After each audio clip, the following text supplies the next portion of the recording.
Heart attack में pen होती है, बैठे बैठे पेन होती है।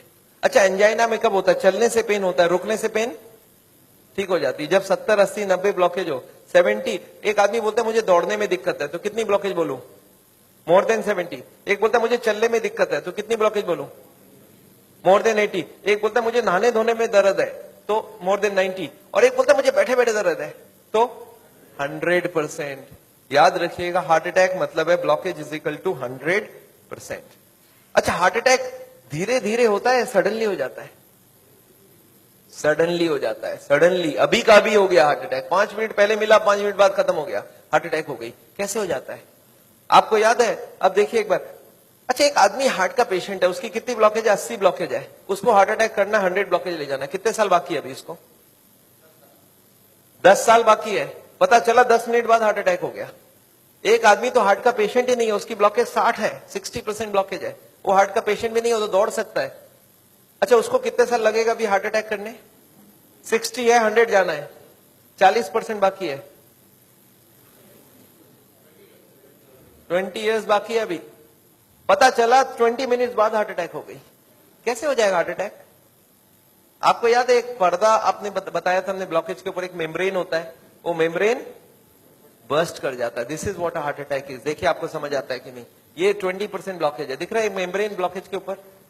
ये 40% ब्लॉकेज है, मेम्ब्रेन यहाँ पे है अभी। ये 60%, 70% ब्लॉकेज है, मेम्ब्रेन अभी भी है। और मेम्ब्रेन स्ट्रेच कर रहा है कि नहीं कर रहा है? करते करते एक दिन क्या होगा? मेम्ब्रेन बर्स्ट कर जाएगा, membrane will rupture, membrane will snap, membrane will burst.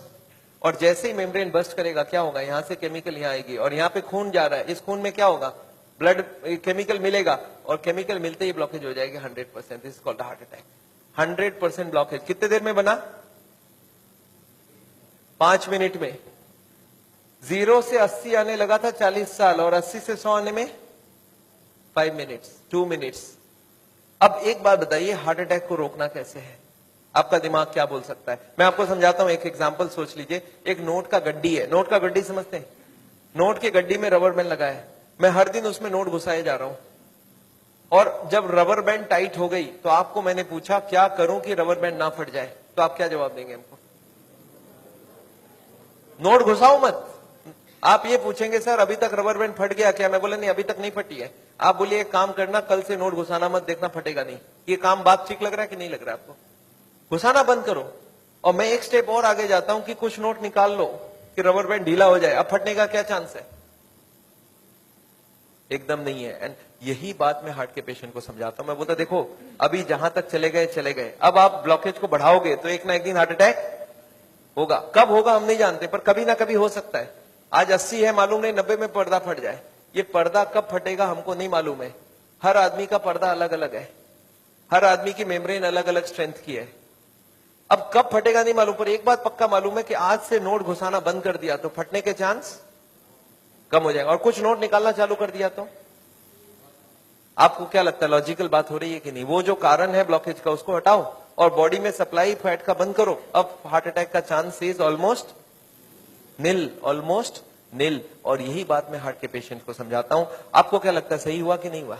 Common sense के बात यही बोलता है कि नहीं, ब्लॉकेज का कारण को हटाओ और खत्म करो बात। तो ये है हार्ट अटैक रोकने का उपाय। मैंने देखा है बहुत सारे पेशेंट ये करते नहीं है, वो खाना पीना गलत खाते रहते हैं, दवाइयां खाते हैं। कार्डियोलॉजिस्ट को पूछ भी लेते हैं कि डॉक्टर साहब मैं आपसे दवाई ले रहा हूं तो आपके अंडर में हो गया ना? डॉक्टर बोलता है हाँ मेरे अंडर में हो। बोलता है डॉक्टर साहब कभी हार्ट अटैक हो जाए तो आप कहां मिलोगे? मैं अभी ब्लॉकेज बढ़ा रहा हूं, आप सिर्फ हमको बताओ हार्ट अटैक के वक्त आप। अच्छा, कार्डियोलॉजी भी बड़ा खुश रहता है, बोलता है मेरा मोबाइल नंबर रखना, जब भी हार्ट अटैक हो मुझे इन्फॉर्म करना और मैं आपको बताऊंगा कहां पहुंचना है, और मैं भी वहीं पहुंचूंगा, फिर आपको बचाने की पूरी कोशिश करूंगा। पर हार्ट अटैक के बाद, हार्ट अटैक के पहले करने का कुछ जरूरत, आपको क्या लगता है सही बात हो रहा है गलत हो रहा है? अरे हार्ट अटैक के पहले ही रोक लो ना कि हार्ट अटैक।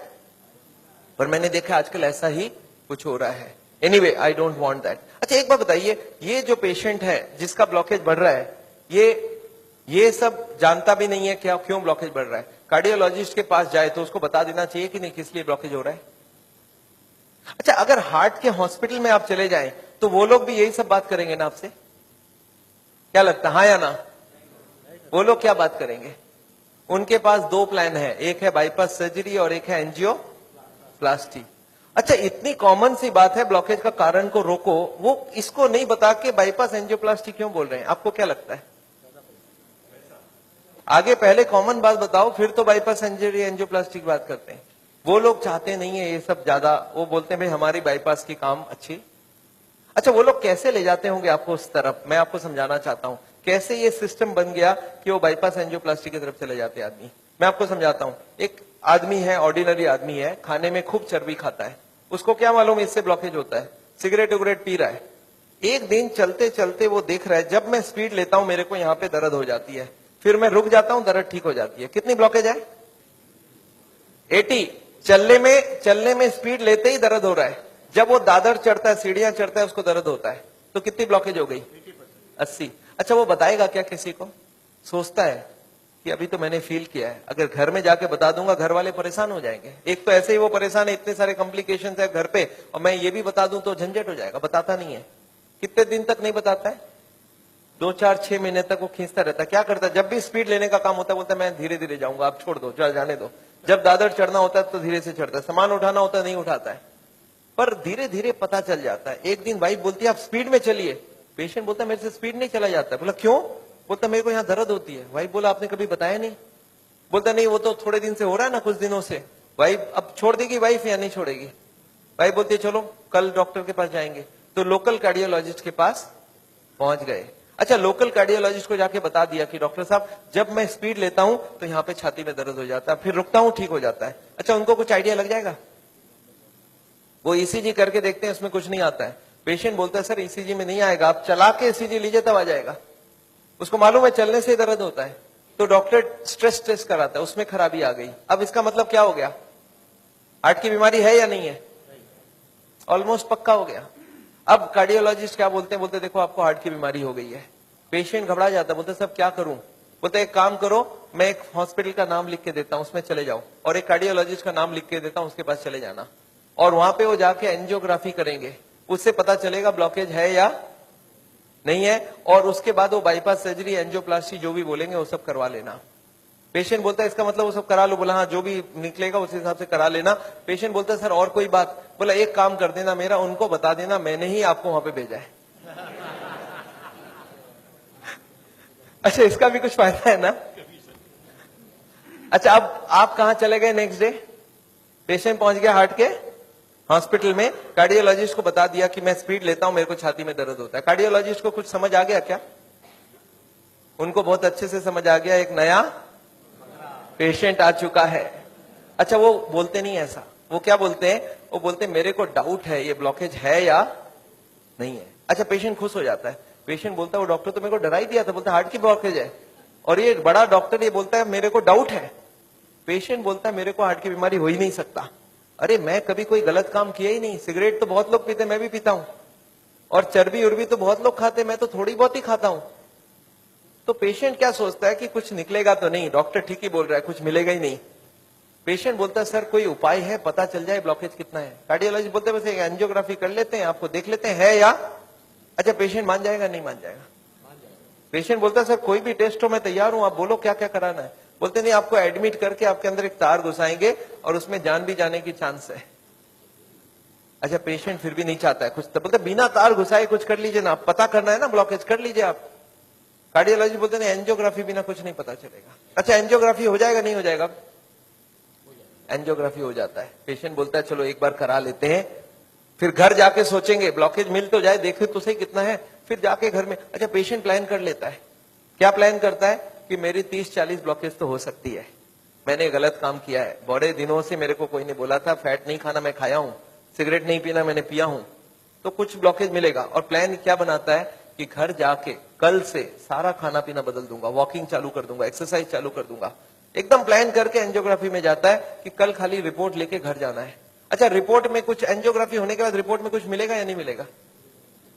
रिपोर्ट में एंजियोग्राफी में कितनी ब्लॉकेज मिलेगी? 70, 80 एंड 90। अच्छा, जब 80 ब्लॉकेज मिल जाए, कार्डियोलॉजिस्ट सडनली बदल जाता है, वो बोलते हैं you are very lucky. Patient बोलता है लकी मतलब कुछ भी नहीं मिला आपको? बोला लकी इसलिए कि आप ठीक टाइम में यहां तक पहुंच गए, थोड़ा सा लेट आते तो कुछ भी हो सकता था। पेशेंट बोलता है इसका मतलब कुछ सीरियस बात है। बोला आप बचे कैसे, मेरे को समझ नहीं आ रहा है। यू आर वेरी लकी, अभी तक बच गए आप।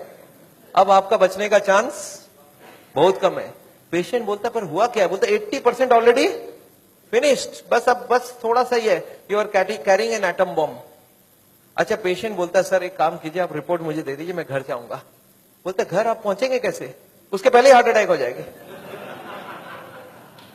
अच्छा, आपको क्या लगता है, डॉक्टर को मालूम है कि हार्ट अटैक कल होगा, आज होगा? उसको तो ये भी नहीं मालूम 70 है, 80 है या 90 है। क्यों ऐसा बोला जा रहा है? To create a fear. और फियर से क्या होगा? फिर ऑपरेशन के लिए इमीडिएटली, बहुत सारे लोगों को इतना बोलने का जरूरत ही नहीं हो, तो इमीडिएट तैयारी हो जाता है। हार्ट का सुनते हैं उसके मन में ऐसे ही डर रहता है, उसको ज्यादा डराने का। पर कभी कभी पेशेंट बोलता है सर एक बात बताइए, ब्लॉकेज तो कल भी था, ब्लॉकेज तो आज भी है, कल तक तो मैं सारा ही काम कर रहा था, ये पेन तो मेरे को बड़े दिनों से है, मैं अब तो पता चला हूं। तो आप एक काम करिए, मेरे को आप डिस्चार्ज कर दीजिए, मैं घर जाके फिर सोचूंगा। बोला नहीं, आप एक काम कीजिएगा, आप करवट भी लेंगे ना तो हमको पूछ लीजिएगा। पेशेंट बोलता है नहीं सर मैं तो घर जाऊंगा। बोला आप रुकिए, आपके घर वालों से मैं पूछता हूं। अच्छा, घर वाले बाहर कौन कौन वेट कर रहे होंगे? सारा खानदान वेट कर रहा होगा। वहां पे जाके क्या बोलना है कि patient is very critical, any moment he can die. आप बोलो मैं बचाने की कोशिश करूं और जाने दूं। अच्छा, आंसर क्या होगा? वाइफ क्या बोलेगी कि जिंदगी भर इन्होंने मेरे लिए किया, आज मेरे को चांस मिला, आज तो मैं ऑपरेशन। वाइफ बोलती है कोई चीज का भी, कोई भी कंजूसी हमें नहीं करना है, इनको तो बचाना। अच्छा, बेटा मानेगा कि नहीं? एक बेटा बड़ा समझदार होता है, बोलता है डॉक्टर को, डॉक्टर साहब एक बार बताइए, मैंने सुना है कोलेस्ट्रॉल की वजह से ब्लॉकेज होता है, इनका कोलेस्ट्रॉल हाई है, तो क्या करूं कि कोलेस्ट्रॉल कम हो जाए? खाने पीने में क्या क्या चेंज लाना चाहिए? अच्छा, कार्डियोलॉजिस्ट मान जाएंगे इनसे बात में? वो बोलेंगे you are wasting my time, he is dying and you are talking all this rubbish. अच्छा, तब तक और जितने परिवार वाले बोले नहीं नहीं ऑपरेशन होना ही चाहिए। मेरे एक पेशेंट थे, बोला डॉक्टर साहब मेरे साथ पूरा ऐसे ही हुआ, मैं तो खाली एक बार टेस्ट कराने गया था और उसके बाद वो ऑपरेशन करके ही भेजे मेरे को वापस। मेरे एक और पेशेंट थे, बोले सर मैं फिर भी नहीं कराया, मैं निकल आया। मैं बोला आप निकले कैसे? बोला मैंने बोला मैं तो नहीं कराऊंगा, मुझे घर जाना है। वो बोले नहीं आप घर भी नहीं पहुंचेंगे। मैं बोला मैं लिख के देता हूं, मैं पहुंच जाऊंगा। फिर मैंने लिख के भी दे दिया, फिर भी वो जाने नहीं दिया। फिर मैंने लास्ट बोला, मैंने बोला देखो मैं करने तैयार हूं, पर प्रॉब्लम है मेरे पास पैसे नहीं है, आप फ्री का कोई ट्रीटमेंट हो तो करवा डालो। तब इन्होंने बोला कोई प्रॉब्लम नहीं है, आप घर चले जाओ। फिर मैं जब घर जाने लगा तब फिर से बुलाया उन्होंने, बोला अब आप एक बार बताओ ये इतने पैसे आप कितने दिन में इकट्ठा कर सकते हो? तब मैंने बोला देखिए मुझे प्रॉपर्टी बेच के आना होगा, 2 महीना लगेगा। फिर मुझे 2 महीना उन्होंने टाइम दे दिया। बोला अब कोई प्रॉब्लम नहीं है, 2 महीने बाद ही ऑपरेशन होगा। आपको समझ आ रहा है ऑपरेशन कब रुक सकता है? दिस इज, मैं ये नहीं बोलूंगा सारे जगह एग्जैक्टली यही हो रहा है, पर इसका ही कुछ छोटा मोटा रूप ये हॉस्पिटल का सिस्टम है। पर एक बात मैं जानता हूं, हॉस्पिटल को ये चॉइस देना चाहिए पेशेंट को। देखो the blockage is so much so much so much, these are the reasons. आप देखो क्या चाहते हो। आप अगर अपने आप को बदलोगे तो ऑपरेशन रुक सकती है। आप नहीं बदलना चाहते हो तो मैं ऑपरेशन कर दूं, उसके बाद जाके बदलने का कोशिश करो। But the hospitals don't give chance. उनको मालूम है ये एक मौका है, ऑपरेशन कर लेते हैं, बट उसके बाद भी उनको यही करना पड़ेगा। लाइफस्टाइल चेंज तो पेशेंट को फिर भी करना पड़ेगा। मैं जानता हूं हार्ट के पेशेंट्स को मैं 3 चीज देखते दिखाऊं, एक तो दवाइयां हैं, एक बाईपास और एक एंजियोप्लास्टी। ये दवाइयां मैं आपको एक बार समझाना चाहता हूं दवाइयां क्या काम करती है, और another 10 minutes I will take. देखिए ये ट्यूब है जिसमें कोई ब्लॉकेज नहीं है, और ये 80-90% ब्लॉक है, दिख रहा है आपको? अब ये पेशेंट को चलने से दर्द होता है, एक दवाई ऐसी है जो दवाई देते ही दर्द कम हो सकती है। कौन सी दवाई है? सॉर्बिट्रेट। नाम सुना आपने? क्या करता होगा सॉर्बिट्रेट? देखिए क्या करता है Sorbitrate. This is what is the action of Sorbitrate. क्या हुआ? ट्यूब चौड़ी हो गई, ब्लॉकेज वहीं की वहीं रह गई, ट्यूब चौड़ी हो गई, ट्यूब थोड़ा फैल गया, फैलते क्या हो गया? ब्लड सप्लाई बढ़ गई। पेशेंट बोलता है मुझे अब कोई दिक्कत नहीं है, पर यह दवाई का असर रहेगा 8 घंटे बाद, तो 8-8 घंटे में एक सॉर्बिट्रेट देनी पड़ेगी। एक पेशेंट मेरे को बोला मैं सॉर्बिट्रेट नहीं लेता हूं, मैं मोनोट्रेट लेता हूं। मैं बोला वो भी सॉर्बिट्रेट का ही भाई है। तो ये जितने भी सॉर्बिट्रेट है उनका नाम मैं आपको दिखा सकता हूं। These are all kinds of sorbitrate and all. ये सब दवाई हम लोग दे देते हैं। सॉर्बिट्रेट, इस्मो, आइसोडिल, मोनोट्रेट, नाइट्रोफिक्स, एंजिसेड, इमडूर, वेंजिकॉर, वेसोट्रेट, मोनोट्रेट, सॉर्बिट्रेट, मोनोसॉर्बिट्रेट, नाइट्रोकंटीन, वेसोप्रीन, मोनोस्प्रीन, इस तरह की दवाइयां हम हार्ट के पेशेंट्स को दे देते हैं। एनीवे दवाइयां बहुत सारे तरह के मिलती है।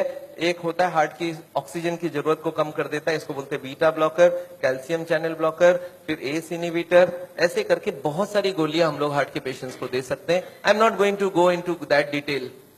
कुछ ब्लड पतला करने का दवाई भी देते हैं, आपने देखा है नाम, Ecosprin, Colsprin, ASA, Delisprin, Disprin, Clopicrel, Clopilet, Clopivas, Ceruvin, Clavix, Clotrel, Plagril, Stromex, Deplatt, इस तरह की गोलियां हम लोग देते हैं ब्लड को पतला करने के लिए। पर ये गोलियां देने से भी पेशेंट ठीक नहीं होता है, तो इसके लिए मैं चाहता हूं वो लाइफस्टाइल चेंज करें, अपनी ब्लॉकेज को कम करें कि उनको देने की जरूरत पड़े ही नहीं। अच्छा, ये गोलियां इतनी खाएगी, इसके साइड इफेक्ट्स होती है क्या? अगर साइड इफेक्ट होती है कॉन्स्टिपेशन, तो कॉन्स्टिपेशन की और गोली दूंगा, और एसिडिटी हो जाए तो एसिडिटी की गोली दूंगा, और नींद ना आए तो नींद की गोली दूंगा। अच्छा बताइए, बीमारी ठीक हो रहा है कि नहीं हो रहा है? आई एम नॉट कीन, मैं जानता हूं दवाई आज जरूरत है, पर कल दवाई की जरूरत ना हो उसका बंदोबस्त करना बहुत जरूरी है। इसके बाद चलते हैं, ये एंजियोग्राफी क्या चीज है। हॉस्पिटल में जाते हैं, एंजियोग्राफी करते हैं, और ये एंजियोग्राफी मुझे पसंद क्यों नहीं है मैं आपको बताना चाहता हूं। This is what is the problem with angiography. एक तार आपकी पूरे बॉडी को स्क्रैच करके हार्ट तक लेके जाना है। ये तार यहां से जो घुसेगी, 1 metre wire is inserted into the body till it reaches the heart. It is a blind procedure. Blind मतलब क्या? आप घुसा दो, ये अंदर जाती जाएगी, और अगर अटक गई तो वापस खींच के फिर से ट्राई करना होगा। मतलब वो अंदर स्क्रैच करेगा ही करेगा, पूरे बॉडी को स्क्रैच करती है। वो लिखवा लेते हैं कि अगर हार्ट अटैक हो गया तो मेरी कोई जिम्मेवारी नहीं है, और ये पूरे बॉडी को ये पंक्चर भी कर सकता है। मैंने ऐसे ऐसे पेशेंट देखे हैं कि एंजियोग्राफी के वक्त ही डेथ हो गई। एंजियोग्राफी में पैर को काटना पड़ा अल्टीमेटली, क्योंकि वो पैर की ट्यूब को डैमेज कर दिया। तो एंजियोग्राफी मैं नहीं चाहता हूं। और उसके बाद क्या होगा? इनएक्यूरेसी अबाउट द रिपोर्ट, और उसके बाद pressure from the cardiac doctors for the next operation. Patient को लगता है मेरे को इमरजेंसी हो गया, बट इमरजेंसी प्रिसिपिटेट कराया जा सकता है।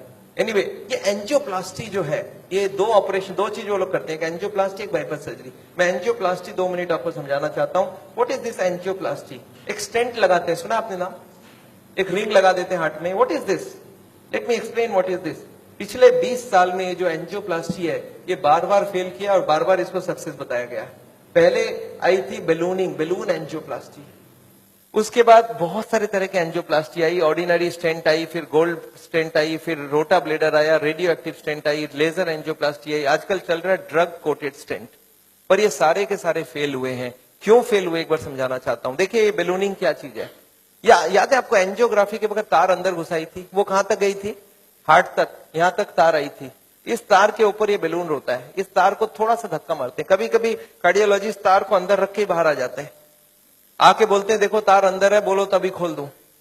आप बोलते चलो खोल दो, कितने लगेंगे? 2 लाख लगेंगे। 2 लाख दे दिया। अब ये तार को ये लोग धक्का देते हैं थोड़ा और, तो तार की जो बैलून है ये बीचों बीच आ जाती है ब्लॉकेज में। अब इस बैलून में पानी डालना होता है। ये बैलून ऐसा होता है, इसमें पानी डालते ही बैलून फूल जाती है। अच्छा, पानी कैसे डालेंगे? आपने होली में बैलून फुलाया एक सिरिंज से? सिरिंज में पानी ले लो, सिरिंज को दबा दो तो बैलून के अंदर पानी घुस जाए। तो बाहर से सिरिंज से पानी डालेंगे तो बैलून क्या होगा? फूल जाएगी। फूलते ही ब्लॉकेज कहां गई? साइड में दब जाएगा, ऊपर कंप्रेस्ड हो जाएगी, नीचे कंप्रेस्ड हो जाएगी। अच्छा, ये बैलून को जब पानी निकाल लेंगे तो क्या होगा? बैलून को वहां पे 2-4 सेकंड से ज्यादा नहीं रख सकते, क्योंकि हार्ट अटैक हो जाएगी, 100 हो जाएगी ब्लॉकेज। तो बैलून में पानी डाला और सिरिंज से वापस पानी खींच लिया। जैसे ही पानी खींचा, बैलून वापस चिपक गई, तार को पकड़ के बाहर निकाल लिया। Angioplasty is over. आपको समझ आ रहा है क्या करना पड़ा?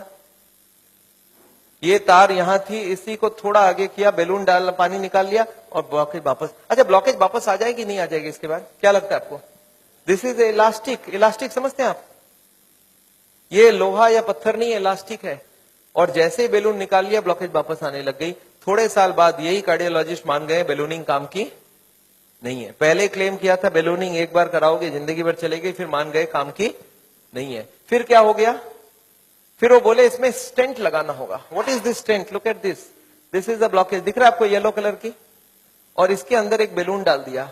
आपको दिख रहा है ब्लैक कलर का बैलून? बैलून में पानी डाला तो ब्लॉकेज कहां चलेगी? साइड में आ गई। जब बैलून निकाल लेंगे तो ब्लॉकेज वापस आएगी। तो यहाँ पे एक स्प्रिंग लगा देते हैं। ये स्प्रिंग क्या काम करेगा? ब्लॉकेज को आने से रोक देगा। आपको समझ आ रहा है स्प्रिंग का मतलब क्या है? अगर स्प्रिंग डाला गया, इसका मतलब क्या है? कि ब्लॉकेज वापस आ रही थी। इसका मतलब पहले वाला जो क्लेम था वो गलत था कि बैलूनिंग करा लो, ठीक रहा। इसके बाद ये जो स्टेंट लगी, स्टेंट का एक मेजर प्रॉब्लम है कि इसके अंदर से ब्लड जाएगी।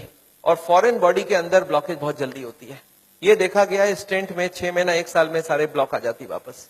और ये जब वापस आने लगी तब इन्होंने थोड़े दिन तक तो बोला नहीं आती है, नहीं आती है। थोड़े दिन बाद इन्होंने बोला कि नहीं, ये स्टेंट तो खराब होगी क्योंकि ये ऑर्डिनरी स्टेंट है, इसमें एक मेडिकेटेड स्टेंट देना होगा। वो दवाई में डाल के स्प्रिंग को निकाल लेंगे, अब बहुत बढ़िया हो जाएगा। तो ड्रग की कोटिंग चल जाए। आपने देखा है चांदी के गहने में सोने की कोटिंग चढ़ाते हैं, तो वो स्प्रिंग के ऊपर कोटिंग चढ़ा देते हैं और वो कोटिंग चढ़ा के लगा दिया, पर इसके बाद भी ये फॉरेन बॉडी ही रही, इसमें वही का वही रिजल्ट आया है। अभी लेटेस्ट है कि 66% people with in 1 year will come back with a reblockage. इसके बाद है बाईपास सर्जरी। एक बहुत बड़ी सर्जरी होती है। देखिए बाईपास सर्जरी मैं इसलिए नहीं चाहता हूं, एक बहुत बड़ा सर्जरी है। एक पूरे चेस्ट को काटो और इसको काट के, इसको चाकू से नहीं कटेगा, इसमें आड़ी से कटेगी। आड़ी समझते हैं आप? आपने मार्बल फिटिंग के वक्त एक देखा, गोल चक्का लेके घूमते हैं, ऐसा एक लगा के ये पूरा खुलेगी। इसको अंदर से ऐसे जैक करके ऐसे खोलेगा, अंदर में हार्ट को रोक के उसमें ऑपरेशन होगी। और हार्ट को रोकेंगे तो एक मशीन से पूरे बॉडी को ब्लड जाएगा, इसको बोलते हैं हार्ट लंग मशीन। उसमें कुछ ब्लड डाल के उससे चलाना होगा। And during this time the operation has to take place, but this operation is very complicated. Luck अच्छा हो तब ठीक है, नहीं तो कुछ ना कुछ कॉम्प्लिकेशन रहती है, बहुत सारे लोगों की जान भी जाती है। पर ऑपरेशन के बाद क्या होगा, ये देखिए ऑपरेशन के बाद क्या होगा। ये ट्यूब जो ब्लॉकेज है वो यहीं रह गई, उसके जगह नई ट्यूब लग गई। तो ये ब्लॉकेज के जगह नई ट्यूब लग गई तो क्या हो गया, बाईपास हो गया। पर ये नई ट्यूब में फिर कभी ब्लॉकेज आएगा कि नहीं, आपको क्या लगता है? ये नई ट्यूब में फिर से ब्लॉकेज आती है। अच्छा, अब तो 40 साल बाद ही आएगी ना, पिछले बार कितने साल लगी थी आपको याद है? देखिए एक वाई का जवाब सोच के देखिए, ओरिजिनल ट्यूब में कितने साल में ब्लॉकेज हुई थी? 20 से 40 साल। तो कितनी स्पीड रही? 2 से 4%, 6% पर ईयर। और एंजियोप्लास्टी के बाद अगर 2 साल में वापस रीब्लॉकेज होती है तो कितने साल हो गई? 40% पर ईयर। और बाईपास के बाद अगर 5 साल में रीब्लॉकेज आती है तो 20% पर ईयर। जो ट्यूब ओरिजिनली 2% की ब्लॉकेज कर रही थी वो अब ऑपरेशन के बाद उसकी स्पीड क्यों बढ़ गया? क्योंकि अब वो ओरिजिनल नहीं रहा। हमारी बॉडी को जब तक ओरिजिनल रखो तब तक अच्छी बात है। हमारे प्राइम मिनिस्टर ने भी 2 बाईपास कराई है, एंजियोप्लास्टी 5 स्टेंट लगाई है। पर मैं जानता हूं उसके बाद भी तो फिर से कराना पड़ा। एक बार कर लिया, दूसरी बार कराया, कब तक करा सकता आदमी? और मैं जानता हूं बॉडी में एक बार कॉम्प्लिकेशन कराना, उनके लिए तो चलो बहुत बड़ा टीम लगेगा। हर आदमी के लिए इतनी बड़ी टीम नहीं भी लग सकती है और इतना बड़ा ऑपरेशन नहीं भी कर सकते ठीक से। पर मैं जानता हूं अगर ऑपरेशन बिना ही हमारी काम बन जाए, अगर हम लाइफस्टाइल को ही चेंज करके कर सकते हैं तो हम ऑपरेशन क्यों करवाएं? And this is what is the contention. Nevertheless मैं हार्ट के पेशेंट को एक ही चीज समझाता हूं कि ब्लॉकेज अगर रिवर्स करना है तो उसके लिए थोड़ा आपको एक्यूरेसी करना होगा। What is this accuracy? You understand? This is the accuracy. इस पिक्चर को आपने देखा है, इसमें एक्यूरेसी लिखा है। कितना एक्यूरेसी है इसका मतलब? मैं आपको समझाता हूं। ये एक ड्रम है, ये ड्रम में मैं पानी भरना चाहता हूं और इसमें 15 छेद है। आप बताइए कितनी छेद बंद करने से ड्रम भरेगी? याद है 15 कारण है। अब इसमें से कितने को कंट्रोल करूं कि ड्रम भर जाए? सारे को करना होगा। अच्छा, मैं हार्ट के पेशेंट्स को क्या देखता हूं, उनको कुछ मालूम भी नहीं है इसके बारे में। वो क्या बोलते हैं, मेरा कोलेस्ट्रॉल कंट्रोल है, ट्राइग्लिसराइड ज्यादा है, शुगर कंट्रोल है, बीपी ज्यादा है। मैं बोला ऐसे नहीं चलेगा, सारे होल बंद चाहिए मुझे। बोलते मैं थोड़ा थोड़ा करूं तो कैसे चलेगा? मैं बोला थोड़ा थोड़ा से काम नहीं चलेगा। बोलते मेरा बीपी कम किया हूं पर पूरा कम नहीं कर रहा हूं, 120 नहीं ला रहा हूं, 140 ही रखा हूं। मैं बोला नहीं चलेगा, मुझे सारे फैक्टर्स एक साथ कंट्रोल चाहिए। हाँ, इसके लिए शुगर, बीपी, कोलेस्ट्रॉल, ट्राइग्लिसराइड आपसे कम नहीं हो रहा, मैं दवाई देके कम कर देता हूं। पर स्मोकिंग आपको पूरा ही बंद करना होगा, खाने में तेल आपको बंद करना होगा, एक्सरसाइज आपको करना पड़ेगा, ओवरवेट कम करना होगा, खाना पीने में फाइबर ज्यादा डालना होगा। अच्छा, ये सब संभव है क्या लोगों के लिए? यस, क्या प्रॉब्लम है? ये तो सिंपल सी बात है, इसको क्यों नहीं कर सकते? क्यों नहीं सिगरेट बंद कर सकते? क्यों नहीं मीट बंद कर सकते? क्यों नहीं तेल घी छोड़ के आप अलग तरीके से खाना बना सकते हैं? तो all these if you do there is no problem. Nevertheless मैं जानता हूं, एक और छोटा सा चीज आपको बताना चाहता हूं।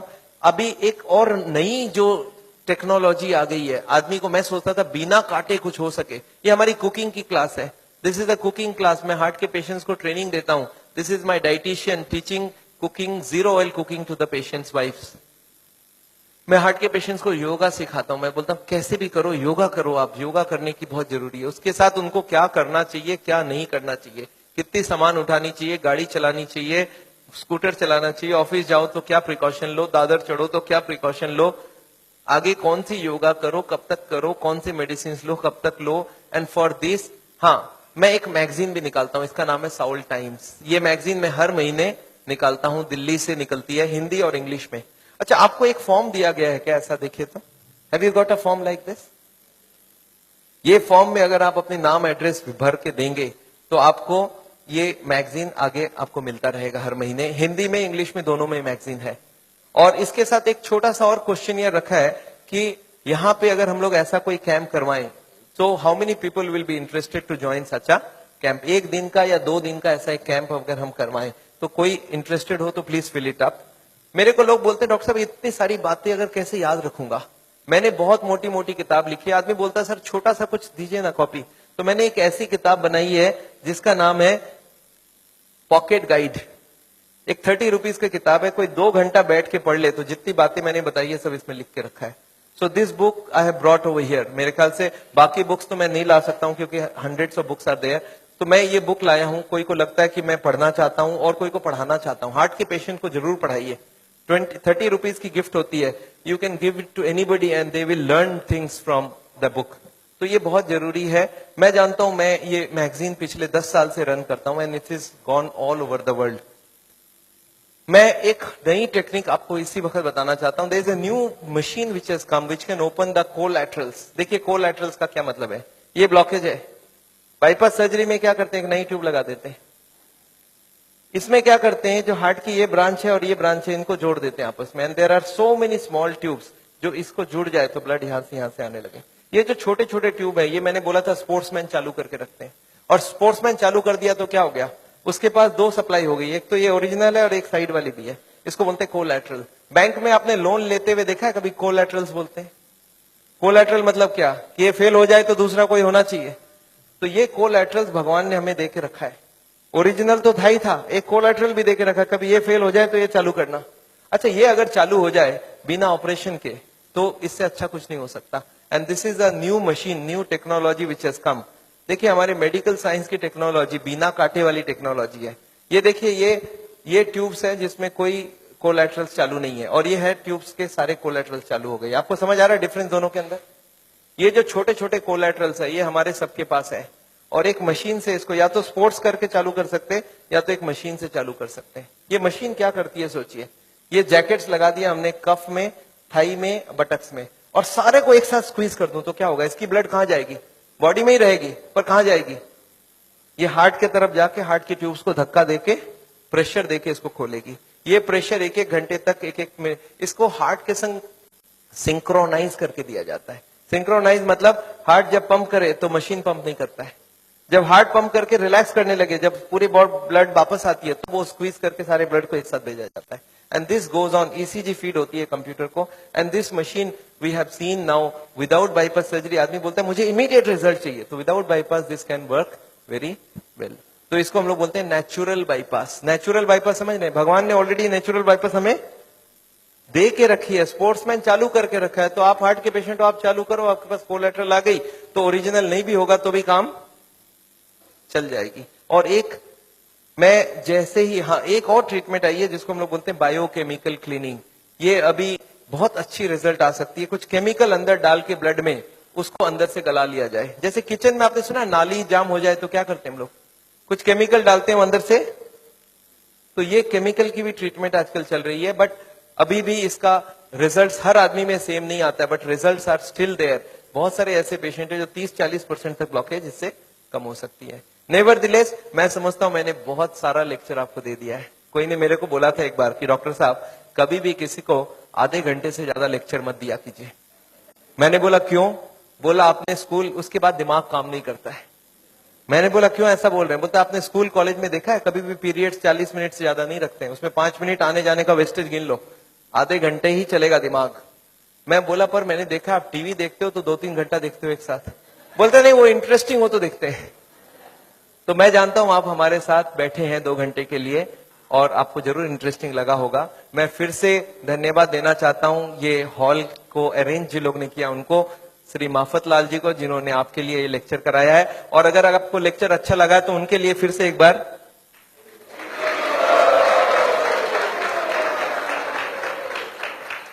एनीवे मैं जानता हूं मैंने लेक्चर तो खत्म किया है और मैं चाहता हूं कि आपके पास अभी भी कोई क्वेश्चंस जरूर होंगी। मैं कैंप भी करता हूं और मेरी बंबई में जुहू में एक क्लिनिक भी है जहां पे हर वक्त डॉक्टर है और ये मशीनें वगैरह भी है।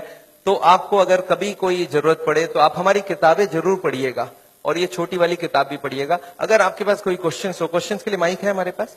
सो if you have questions I would want you to ask the questions and I would like to answer the questions. You not covered the effect of the alcohol. Yes, very important thing, alcohol.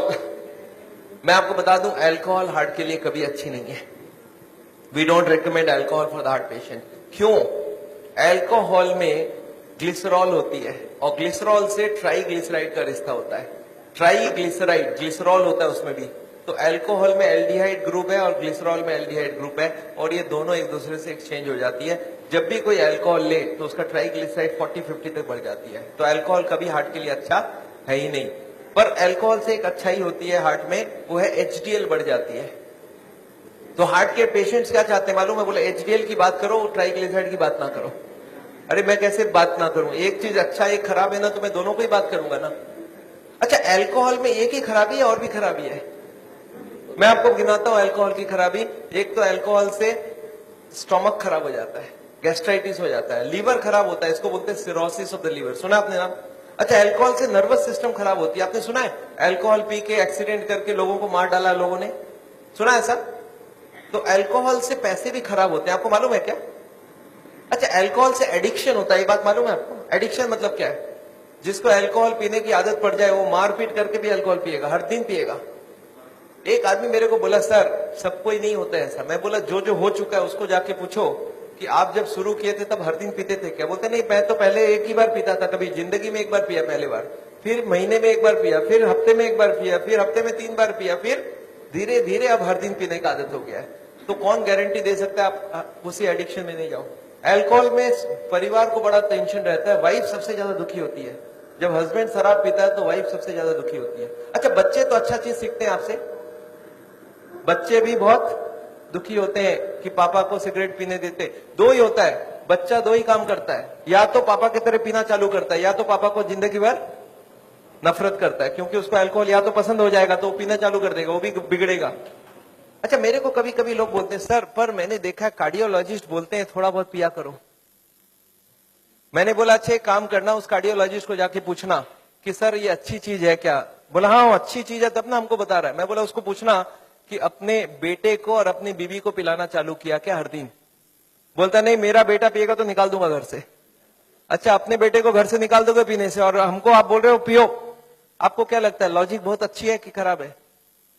कोई भी cardiologist को यहाँ हाथ लगा के बोलिए कि हाँ ये अल्कोहल बहुत अच्छी चीज है, मैं अपने बच्चों को पिलाऊंगा, अपनी वाइफ को पिलाऊंगा, तब तो मैं मान जाऊं। कोई कार्डियोलॉजिस्ट तैयार नहीं है। पर पेशेंट्स के लिए घूस देना समझते हैं? घूस देना, ब्राइब करना समझते हैं? ब्राइब होने से बहुत काम हो जाता है। तो पेशेंट को ब्राइब देकर रखते हैं कि पेशेंट बोलेगा डॉक्टर मेरा बहुत बढ़िया है, सारा चीज अलाउ कर देता है। But very bad, alcohol is never good for the heart. या any more questions?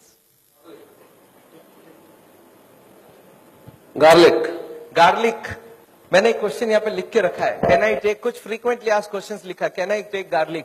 Garlic heart के लिए अच्छा है, गार्लिक हार्ट के लिए अच्छा, पर नेसेसरी नहीं है जो नहीं खाता उसको ही खाना होगा।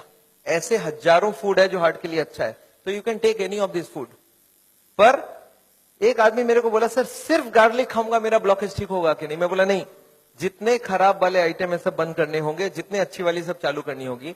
तो ऐसा नहीं कि गार्लिक इज अ पैनासिया, पर garlic is definitely good, cholesterol को कम करता है। या yes ma'am. CT angiography Bombay में बहुत सारे जगह, मेरे ख्याल से कम 20 मशीनें लग गई है। हम जहां करवाते वो चित्रा करके है दादर में, दे चार्ज 6000 रुपीज। तो ये सीटी एंजियोग्राफी का लिए आपको अगर एड्रेस चाहिए, हमारी क्लिनिक का एड्रेस आपके पास है already, you call them up, they will give you the details. Okay So what is good cholesterol, and what if you have the range of good cholesterol is higher than the normal range?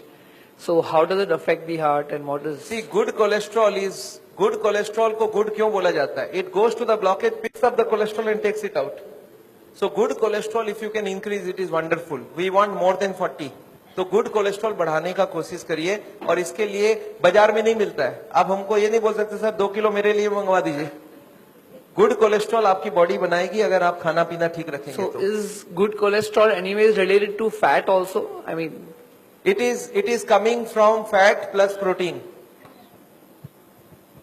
Hare Krishna, Prabhuji. This is Dr. Anuj here. I have done lot of your patients. I have done echoes of those patients at Chitra Scan. Okay. And let me tell you, I'm a cardiologist and I really loved your lecture. It's Thank you, an sir. amazing talk that you gave. And I pray that we do something together with all the malpractice. I'm very much aware of what is going on. And